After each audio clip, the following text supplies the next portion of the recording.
goal is to just help people get exposed to some of the things that brought me to this philosophy of voluntarism, and help people understand the history behind it in an effort to inspire them to help polish it so it becomes more practical for the modern day. Because, there's something that bugs me about how long this philosophy has been around and how few people really know about it. Abolitionism in the 19th century turning into voluntarism and libertarianism throughout the 20th century. And nowadays it's like, it's becoming more and more apparent that we need real world solutions on a community level that aren't just that are practical, and voluntarism being the philosophy, what I call the philosophy of consent, where everything is based off property rights, starting with your body and then stemming out from there. It is on a community level, it is really, really important for people to begin to understand this, because then we be able to stretch that out, get a little bit, you got 5,000 feet world, bird's eye view, then 10,000 feet up, then 20,000 feet up from there. And the next thing you know, you're looking at things a little differently on a kind of a global level. And perhaps, all the theft and coercion that we go through is like, especially from like the federal government, is completely unnecessary. It becomes very apparent that it's just a modern day slavery. And a lot of it is inculcated through public schools, and from an early age, many children go through public schools, and we see that we are, facing this just megalithic structure that's been around for generations now. So there's a lot of work that needs to be done, and you're doing the great work with Touchstone Learning Solutions. So I wanted to have you on to be able to feature you and your work and get people to know you a little bit better, and so they can see that there is another person out there offering another solution. Because the more solutions that are available, the wider the net is cast, the more fish you catch. So if everyone's only supposed to go to Ron Paul for his curriculum, or everyone's supposed to go to this guy for their curriculum, it's like, well, the more people out there offering real solutions, the better we're going to be in the future. So I'm really excited to be able to have you here, Ed, because I have a lot to learn about Touchstone Learning Solutions. And I know a little bit as it is, because we've been, you were in AUTONOMY. We've been friends for about a year now. And so yeah, I'm going to switch it over to speaker view so people can focus on only one of us at a time. But I just wanted to make sure that people saw us both in the introduction. We're already recording, just so you know, and I'll bring in some music for the intro. Music, of course, here on Voluntaryist Academy is always my friend Brendan Daniel, and you'll be able to find a link to his Instagram in the show notes. I suggest people go over there and check him out, because he's an awesome local musician, and he has really, really profound lyrics. But he came up to the house one day and just strummed on his guitar into the microphone for me and gave me permission to use it. And so I love promoting his music. He's really cool. And so, but without any more of that, yeah, Ed. So my guest today is Ed Underwood, and he's not only an AUTONOMY graduate, but he is the progenitor of Touchstone Learning Solutions. And so, Ed, please, let's get to know you a little bit better. Let's get to know about Touchstone a little bit better. My first question is, where did you first come to know that what you're offering was a need? Okay. So Thank you for, can you hear me now? Yes. Okay. Hey, your platform is on point, man. Thank you. That little bit of intro you said about the 5,000 and 10,000 foot view, man, it's hard to get that kind of perspective because the way I see it now is if you have a 10,000 foot view, yeah, that's really nice, man. Everything's nice and calm. Everything looks really nice when you look down from that 10,000 foot view. But when you get down on the ground, that 10,000 foot view, well, when you was up there so high, you traveling at 500 miles an hour. You put that on the ground at that speed and you're moving through life so fast that things is out of control. So to know the difference between your views and how to navigate those is a big problem that society is facing that a lot of people are trying to understand. And I noticed that also when I was as a student. I went through the school system and I wasn't satisfied. And I just did it because I thought it was expected. When I got out of school, I was working jobs that I did not appreciate, did not like at all. And I felt like I wasn't being fulfilled at any of these jobs. So I went back to school to become a teacher. And I went through the college system and became a teacher. And I found out that this was not by accident. These failures and these things that were going on that happened to me and that are happening to these other people was not by accident.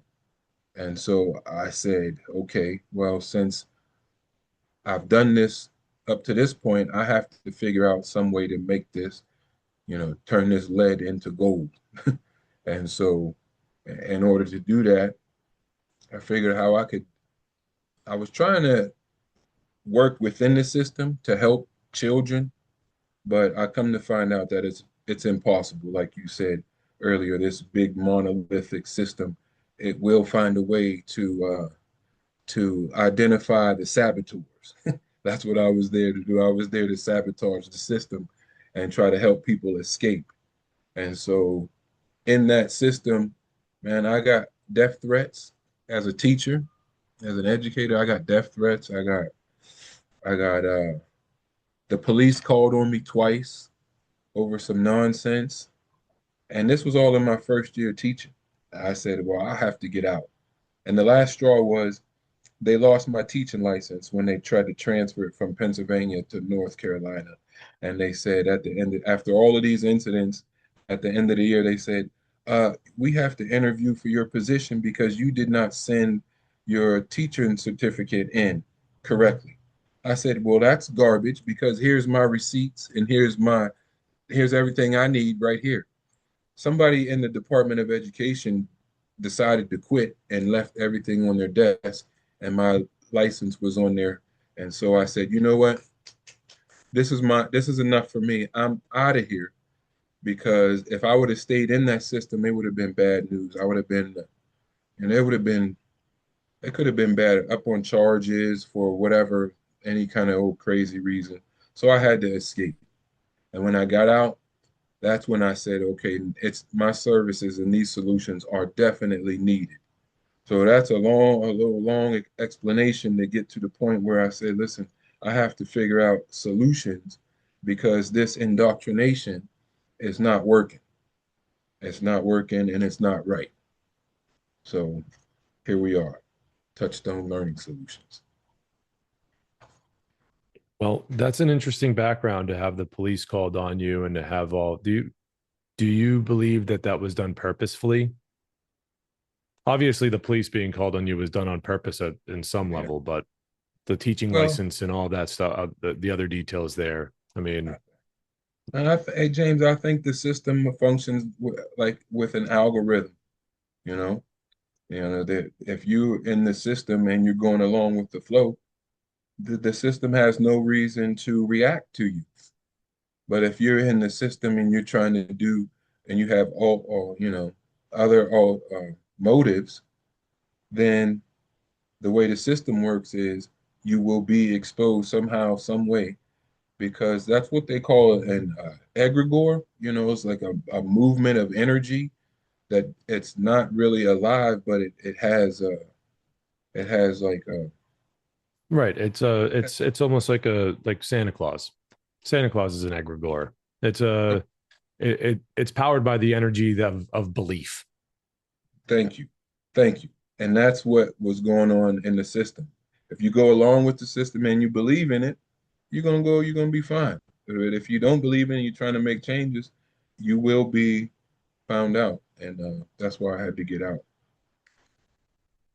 Well, I commend you for your service while you were in that system and trying to, steer your boat with your own rudder, so to speak. It's a Yeah, tremendous act of courage to be able to do so. Many people go in there having the same attitude that you were able to maintain, but they quickly get demoralized and figure out that, oh no, this isn't what the dream I had. This is not living up to the dream that I thought I was going to be able to live out. And unfortunately, a lot of good people end up feeling stuck. But you came up with Touchstone Learning Solutions. And I kind of want to start with the name because even when I first heard Touchstone Learning Solutions, I was like, I've heard of Touchstone, the movie production company. mm, I've heard of Touchstone. I've heard the word before. But what yeah. the heck is a touchstone? What so how does that apply to your your platform? What's a Okay. touchstone? Well, good question. So it's interesting because I've done a lot of work, and so the word touchstone came into the language because originally a touchstone was a small, indiscriminate, little regular stone. It was black and it was smooth, and merchants and traders would use this stone and they would have their own personal touchstone. They would use that touchstone to scrape the metal, the precious metals that they were trading, whether it be gold or copper or silver, whatever it was. They would use their own personal touchstone and they would have a mark of what they were trading with, the purest metal, highest value metal they had. And so when they go out into the world and they enter into commerce, if somebody else wants to do some trade with them, they would say, okay, let me see what your metal.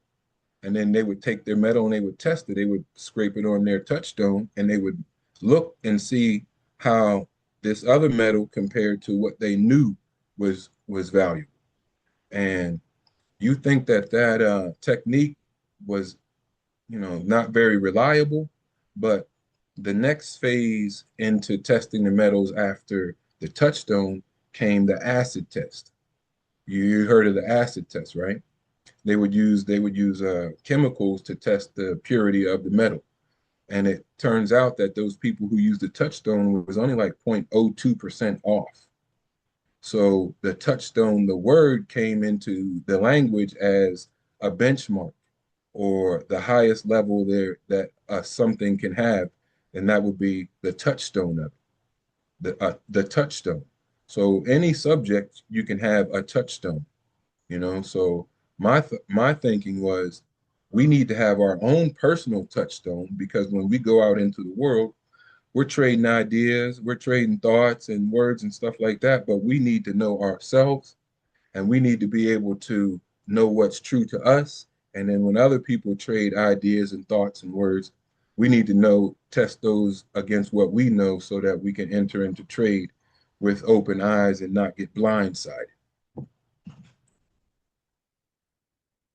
Interesting. I like the history behind that, and it really. I was looking over your website again, and it Thank really does come through. So, tell me about the method that you've applied to Touchstone Learning Solutions to kind of do that that purity test.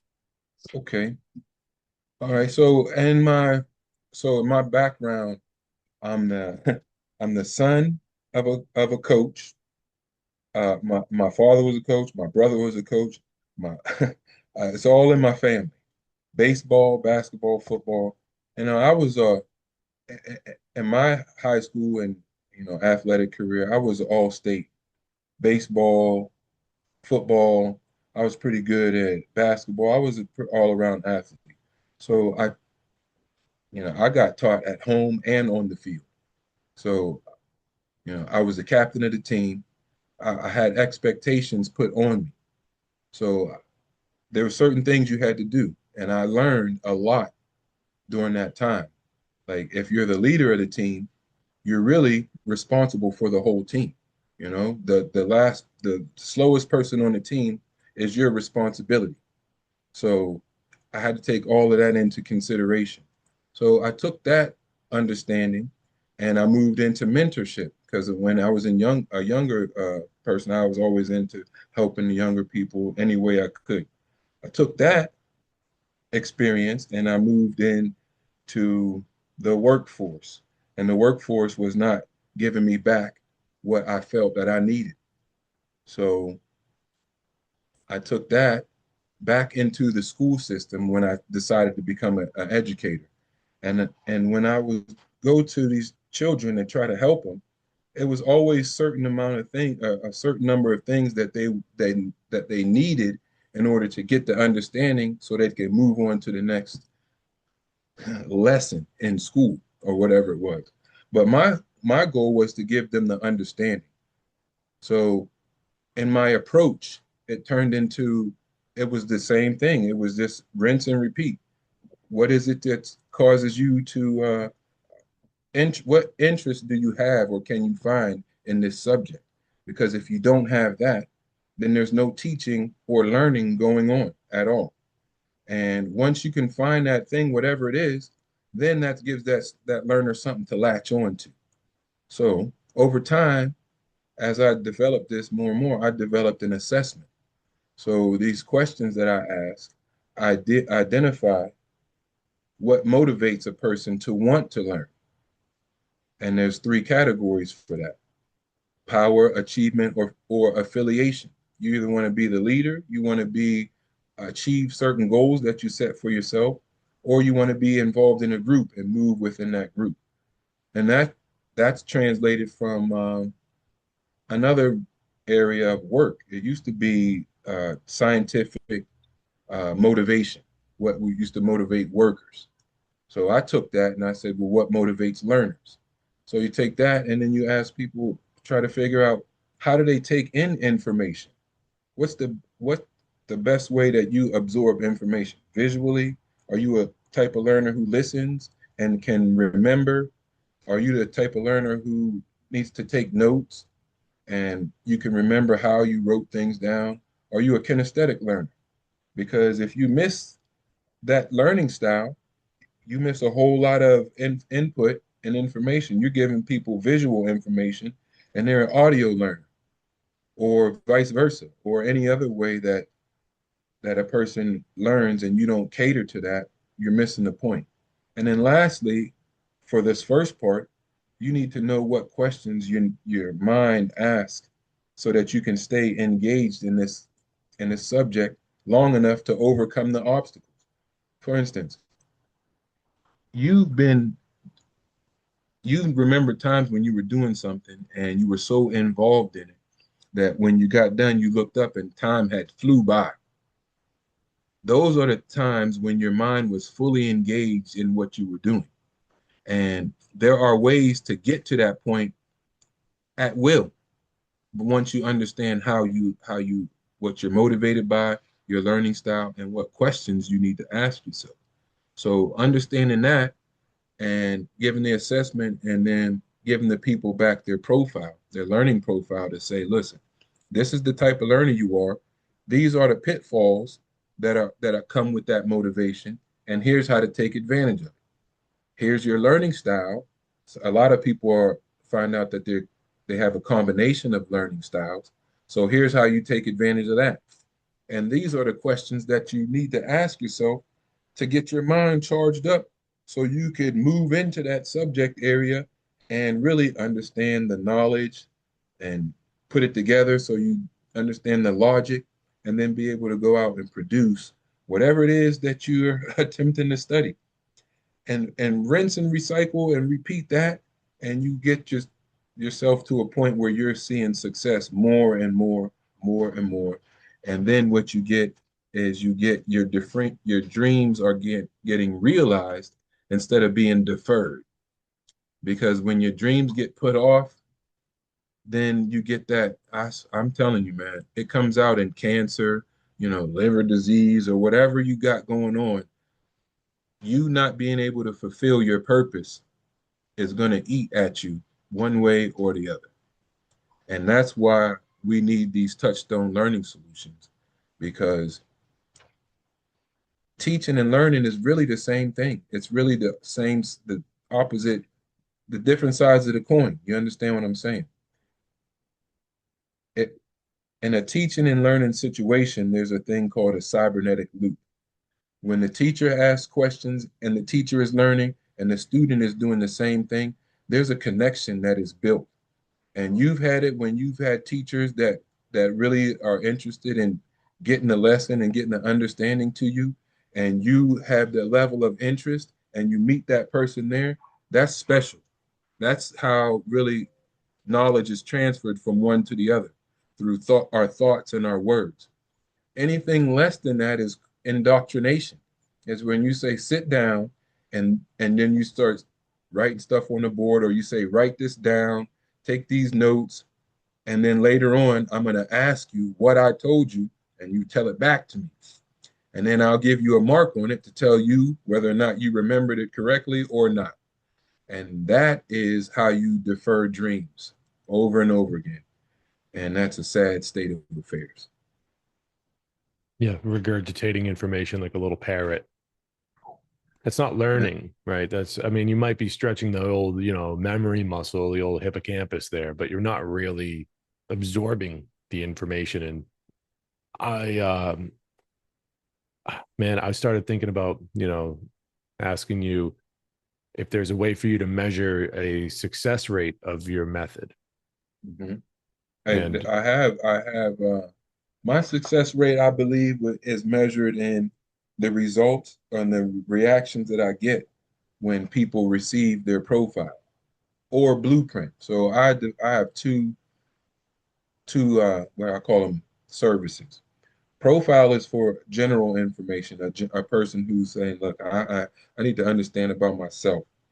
I need to understand where my values are. I need some skills or some capabilities that I do not have, but I want. There's some behaviors that stop me from learning, or my environment is not set up conducive for me to learn. That person receives a general profile, which would help them organize those levels of learning so that they could uh, realize their dreams. The blueprint is when a person has in mind that they want to learn a certain thing or they want to assume a certain position.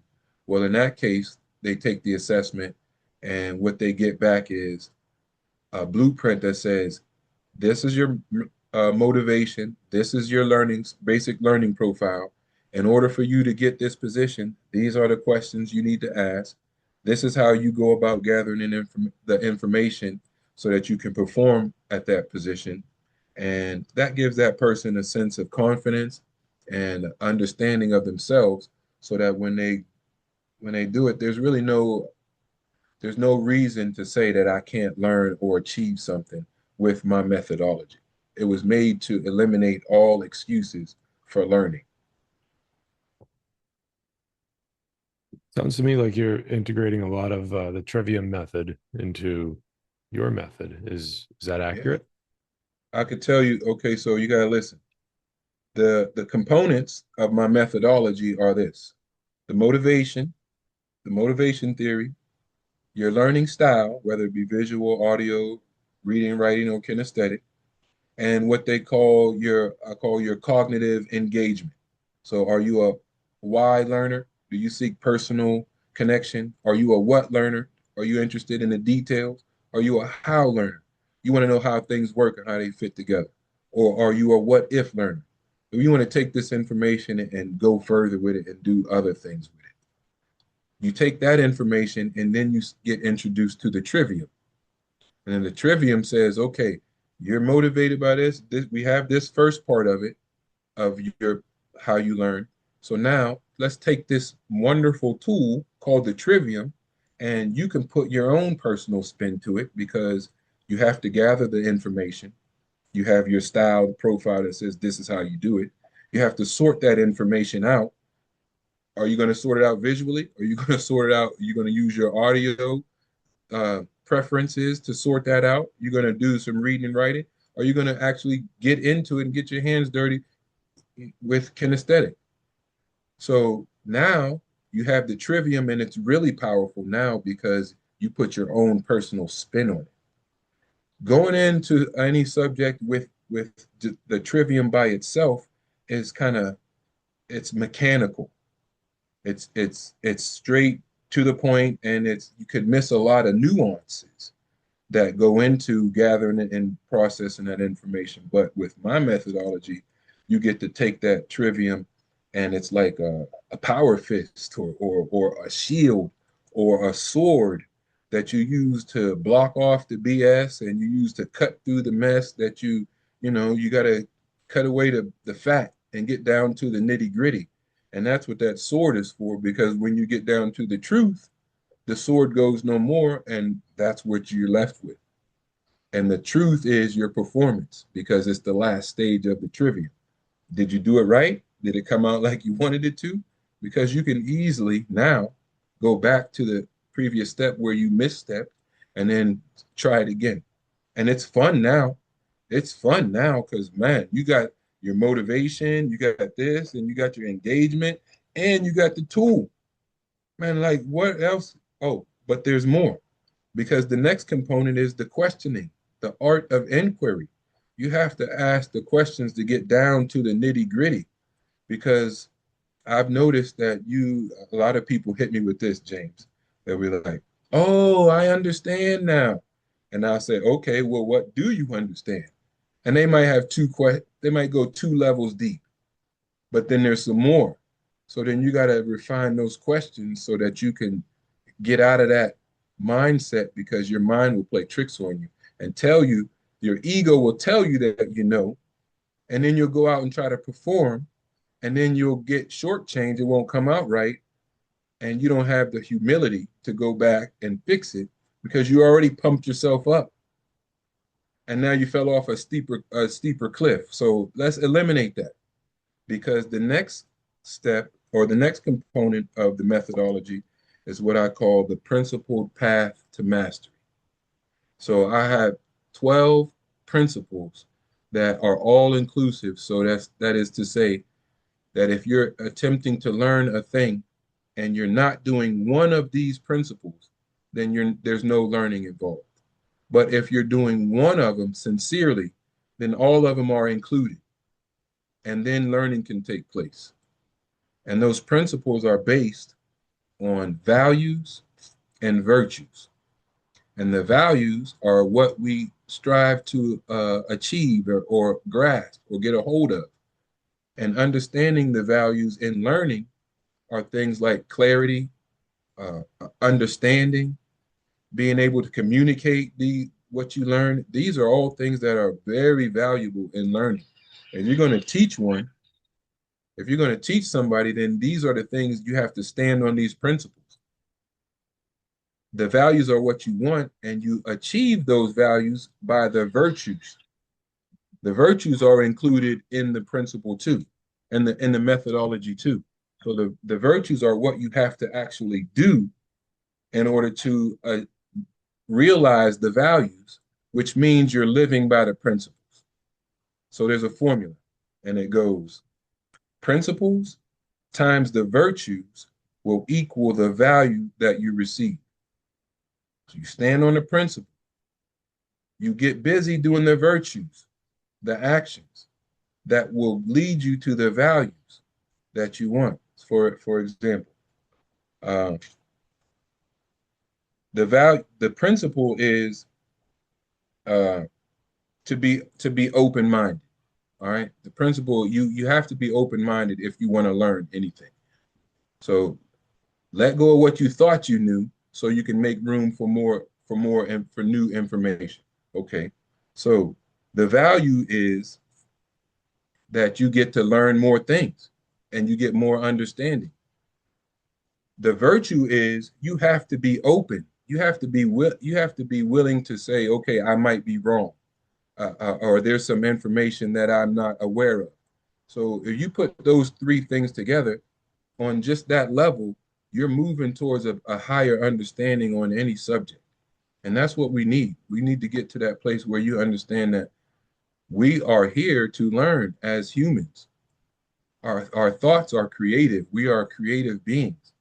And in order to do that, you have to understand who you are so that you can go out and do what you will, which is what really you want to get down to it is what God's will is for us to be here and do what he sent us here for. And if we're not going to learn, then what's the point? What's the point? I mean, it seems to me that the only alternative would be slavery. Which goes to where you at with your voluntarism. Voluntarism is like by consent. And when you were saying that earlier, I'm thinking like this. And John Taylor Gatto put me onto this. He says, if you're a, and I believe this, if you're a student, you have the right to ask your teacher, why are you teaching me this? Why is this happening right now? And if the teacher can't tell you, then you have the right to get up and go to where you're being taught or where you can get what you need to be fulfilled.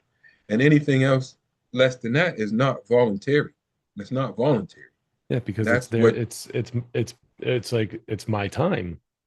yeah, This time belongs to me, and I'm wondering what value should I ascribe to this information that you're teaching me. And at the end of the day, if I don't really appreciate the answer you're giving me, I mean, I get the I bail. have I get the free bail. will, and And see, the yeah. thing is, they'll go get the truant officer and bring you back. It's coercion.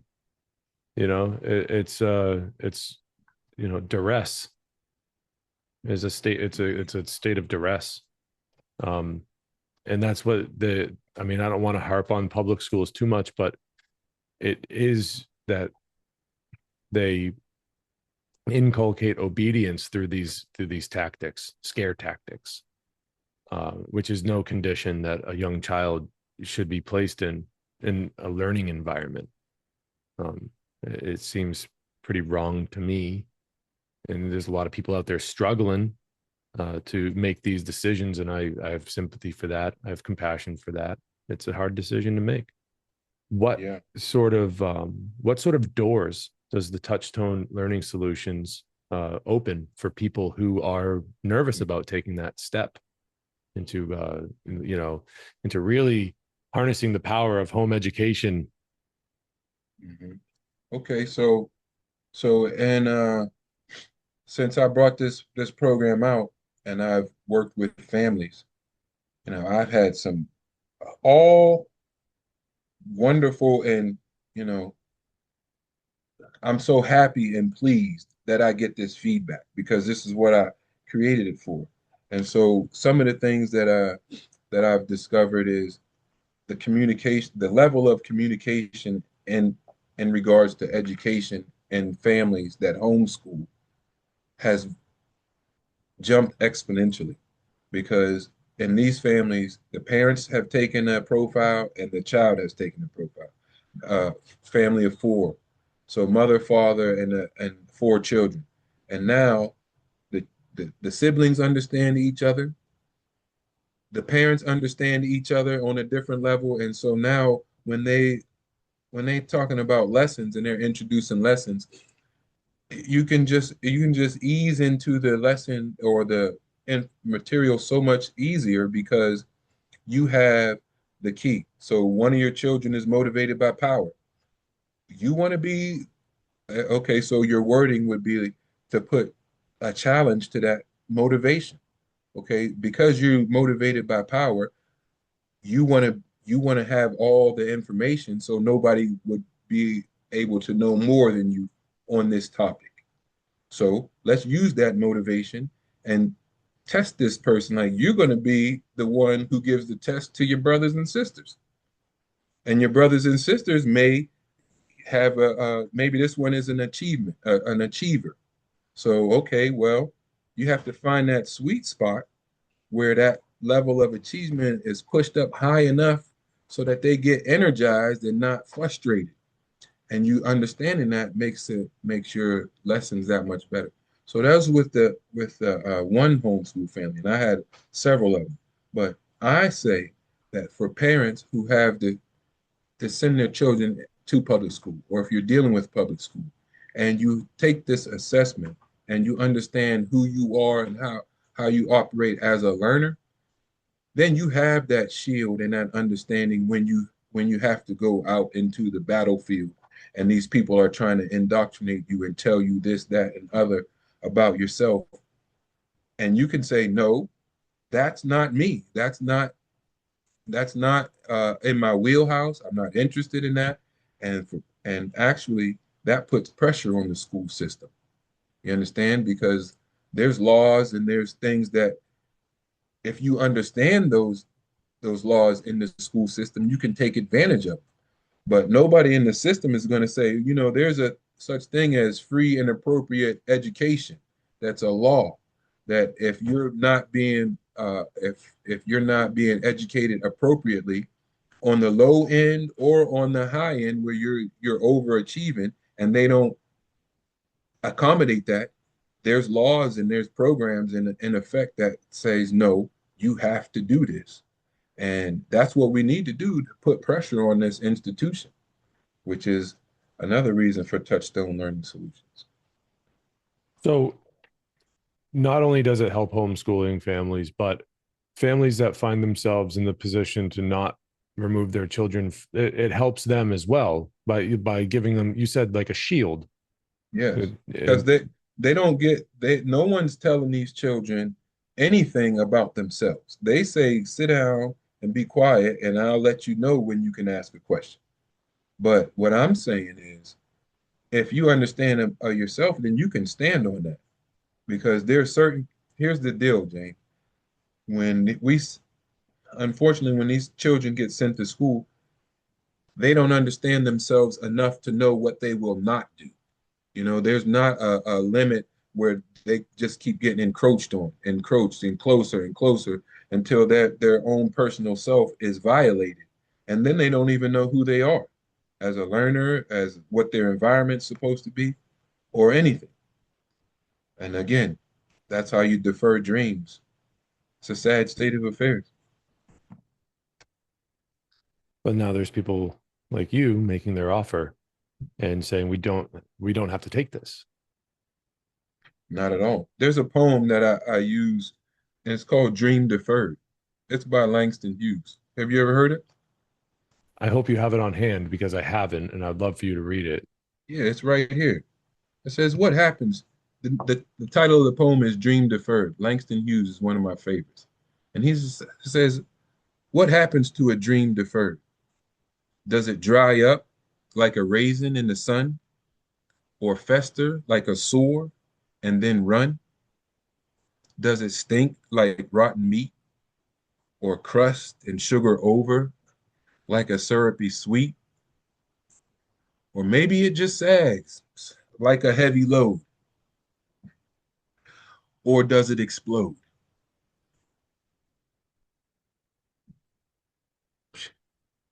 You don't want to find out. You do not want to find out the answers to those questions. You do not want your dream deferred at all, in any way, at any time. That's a sad, yeah, listen, don't go down that path, people. I like how it leaves it all as like just just questions. It Yeah. it inspires thought. Like, yeah, what does it do? What is It, it it like? it comes out in so many ways, man. Like I tell people, have you ever seen a fourth grader flip out because he has a therapist, a mobile therapist, a teacher's aide, school security in the room? This little boy screaming and hollering, peed all over himself, and people was like letting that ride. That's crazy talk, man. Like I was interviewing for one position in the school, and the policeman in the school is carrying a little boy under his arm back to the in the office. I'm like, I got to get out of here, man. This is crazy. Th- that really it, that like really wrenches on my heart. Yeah, uh I was a fourth grader that was like that. I never got handled like that. I don't think that they would do some. I don't know. I I'm not saying I don't think that they would do what you're saying. I think that they wouldn't have done it in the school that I was in, very small town. I don't know the school you saw that in, but I was a little kid that was very much spastic, and but it is very upsetting to hear that story, and these places are breaking children on a psychological level. And there's a lot of children have a natural urge to use their free will, and they have a natural urge to resist authority. I see this a lot. Like, you can observe it when I have children of my own, so it's not weird that I find myself at a playground. Just full disclosure.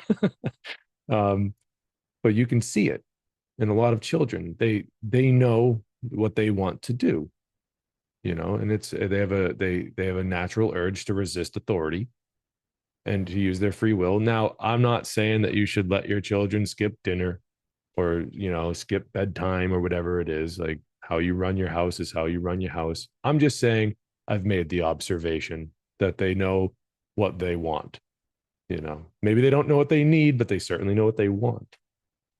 And it's this self-directed learning that Touchstone Learning Solutions helps provide.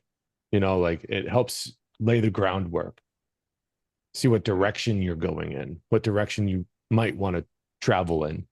Um, that's really a beautiful thing that you're doing, Ed.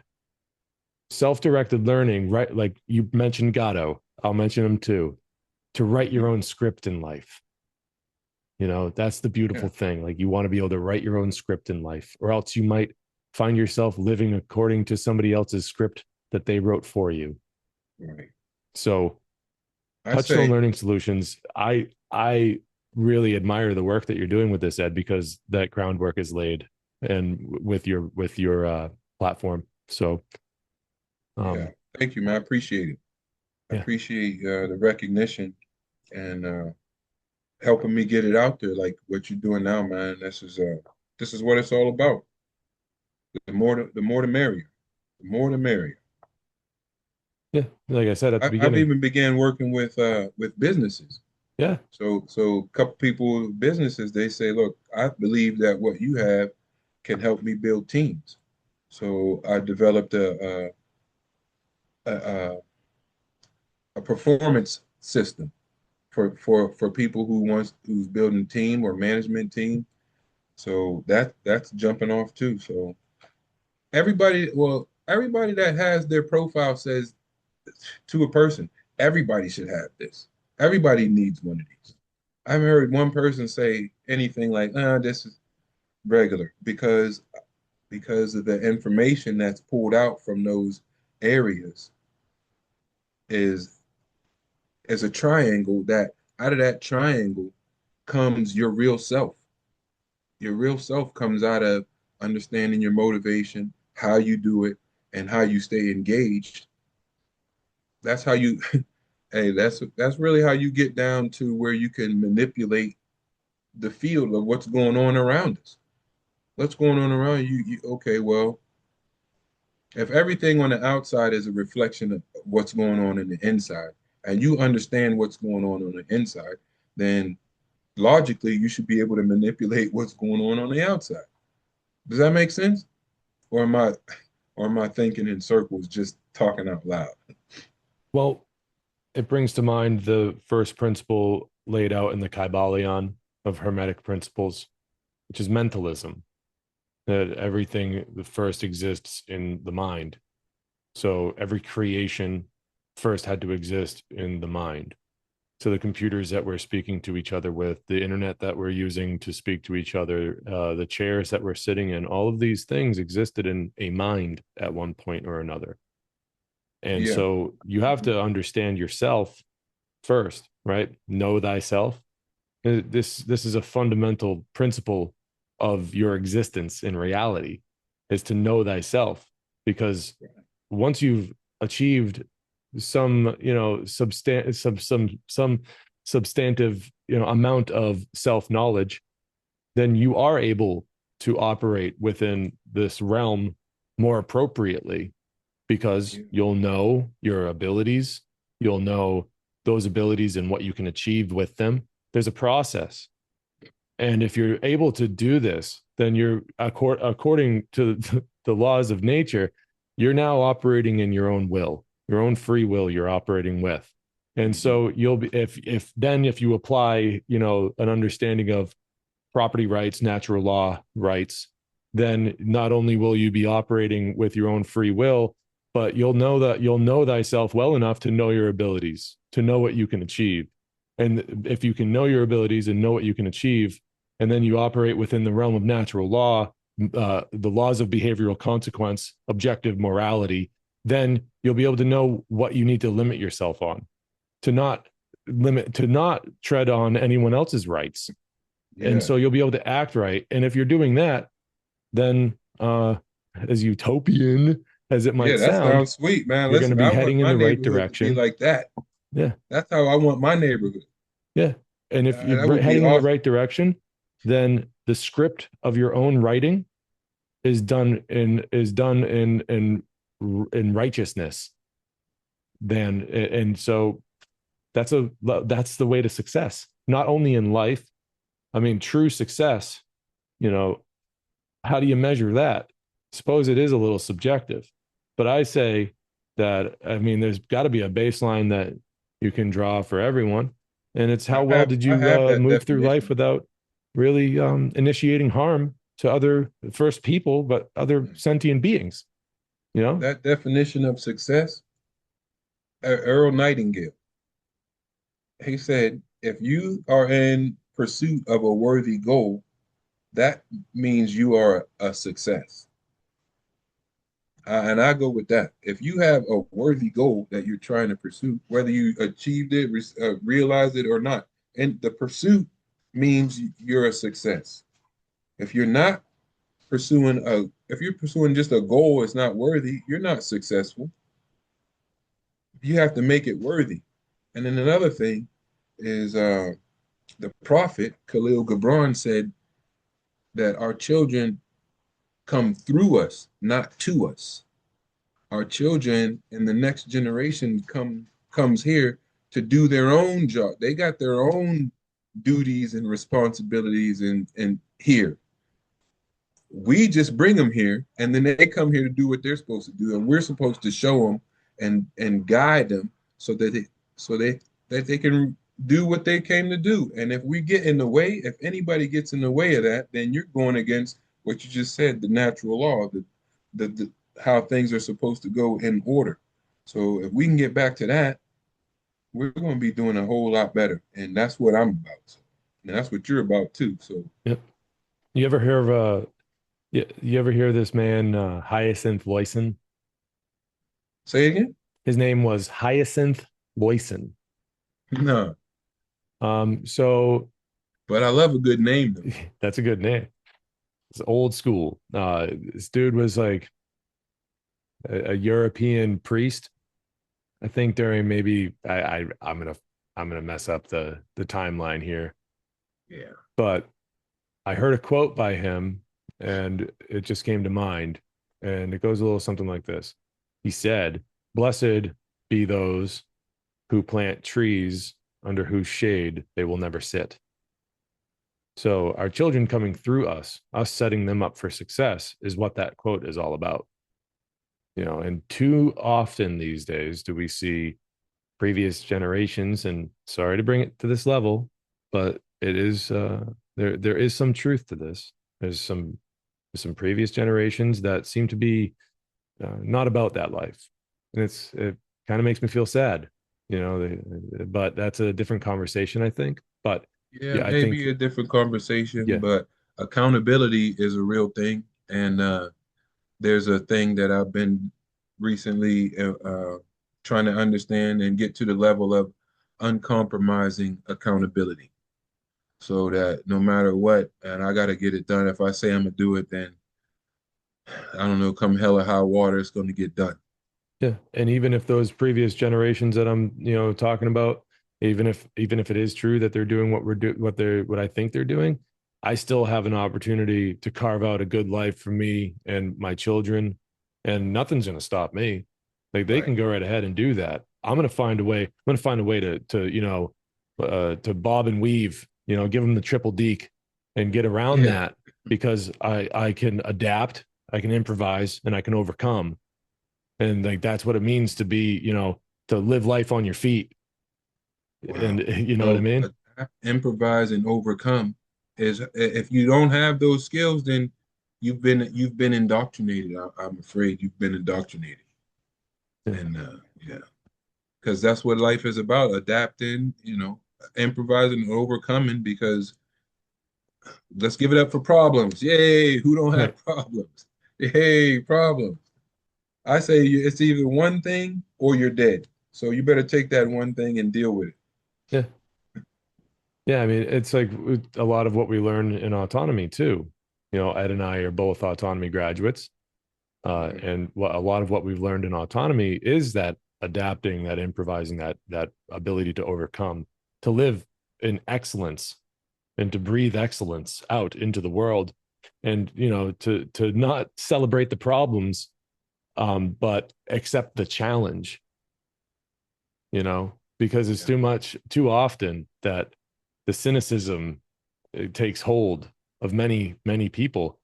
So we see the challenge instead, and we're going to overcome it. It's a beautiful thing. Yes, It is a it beautiful truly thing. is, man. It is truly a beautiful thing once you get the understanding of what this, if you could just get a small understanding of what this is, it makes the game much more fun and much more engaging. So you're right about that. So Ed, I am interested in Touchstone Learning Solutions, right? I come to Mhm. you and I say, Ed, I want to go to your website. I want to start right at the beginning. Where do I begin? I want to be one of your clients. Where do I begin? What do you Okay. tell me? I say go to touchstonelearningsolutions.com, peruse the site, and on there there's links. There's a link that you could take the assessment. That assessment, you click the link, you submit the payment, the assessment comes to you, you fill out the assessment, and then within 72 hours you will get your report. And with that report comes a 15-minute consultation. And at that point, you'll decide if you want to go further, you got a full understanding, or if there's a blueprint in your future, then we can address that at that time. Blueprint meaning like there's something, specific goal or something you have in mind. Excellent. Simple. Yeah, Yeah, simple. simple enough. Pretty Yeah, easy. get on my calendar. I'll get with you, and then we'll take it from there. It's not hard. It's not rocket science. It's like there's some obstacles I want to overcome.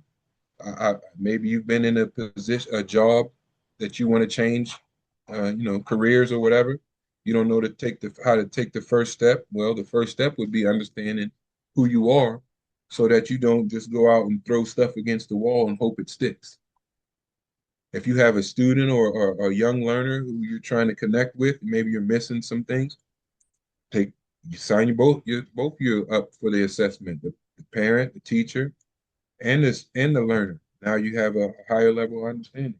So it's not rocket science. It's just getting down to the nitty gritty and removing all the fluff and saying, okay, here's what I want to know. Here's how you're supposed to do it, and then get to it step by step. Well, all right. That's touchstonelearningsolutions.com. The link will be in the show notes. Check out Ed's website there and take the leap. and you'll be able to, as the background in this video feed says, unlock the mind, leave limits behind. Yeah, that sounds good. Yeah. Sounds Any good. last any closing statements you'd like to make to the audience, Ed? Oh man. I appreciate you listening. James has got it going on. I call him Big Game James because if I had to put him in the game with me, and he could take the last shot, and if he passes it to me, I'm gonna hit the last shot. So that's why he's Big Game James. Um, uh, the, the system is what it is. You don't have to be embarrassed because you were in it. We all went through it. Understanding and knowing is half the battle. Be willing to take the first step, and you never know where that step's going to take you. So I look forward to helping whomever reaches out to me, and look for me in the future. Thank you, James. You're welcome, Ed. You're doing the real work, man. It's not easy out there, especially, it's just, it's not easy to realize the situation and to actually get the boots on the ground and start doing something about it. So I really do appreciate your work and everything that you do. And you're an incredible friend. So I appreciate that as well. So Take one to know one, my man. we'll have you back on sometime in the future, but we see each other around. It's going to be Yeah, fun. for sure. So I'm looking forward to it. yeah, me too. All right, so everybody out there, check out Ed's Touchstone Learning Solutions. Click that link in the show notes. Get your butt over there and see if what he's offering could be right for you. In the meantime, check out AUTONOMY as well. There's links for that in the show notes. And my website's finally back up. Yay! Go on over there. Check out everything that's going on at voluntaristacademy.com. I have a membership portal. There's cool stuff going on. We got a Discord server and bi-weekly town halls, plus some more offers coming right your way in the future. And while you're still here listening to me talk, just remember always that you own yourself, period. You are your own property. No one else owns you. All rights stem from property rights. You own your body. You own your mind. Get with it. I love you all. Peace.